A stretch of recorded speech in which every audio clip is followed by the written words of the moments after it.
বাঁহগাজ দি গাহৰি মাংসৰ তৰকাৰী এখন বনাব লৈছোঁ। এয়া মই কেৰাহীত তেল ঢালিছোঁ। এয়া মই আদাখিনি ভালদৰে খুন্দি ল'লোঁ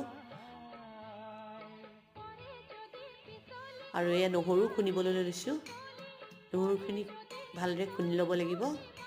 তাৰপিছত এয়া মই কেৰাহীত এতিয়া পিঁয়াজখিনি দি দিলোঁ। পিঁয়াজখিনি ভজা হোৱাৰ লগে লগে নহৰু আদাও দি দিছোঁ।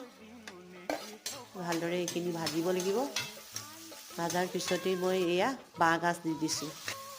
তাক কওঁ আমি খৰিচা। বাঁহগাজৰ খৰিচা ঢালি দিলে এবাটি। দিয়াৰ পিছতে অলপ নিমখ দি দিছোঁ। অকণমান হালধি দিছোঁ আৰু অলপমান ৰেড চিলি পাউডাৰ অকণমান ঢালিছোঁ। এতিয়া ভালদৰে এইখিনি মই ভাজি এতিয়া মই এয়া গাহৰি মাংসখিনি বইল কৰি ল'লোঁ। বইল কৰাৰ চুপখিনি ঢালিলোঁ। এয়া মই ঘৰতে বনোৱা বিহ জলকীয়া আচাৰ তাৰে অকণমান দি দিছোঁ। বেছি দিয়া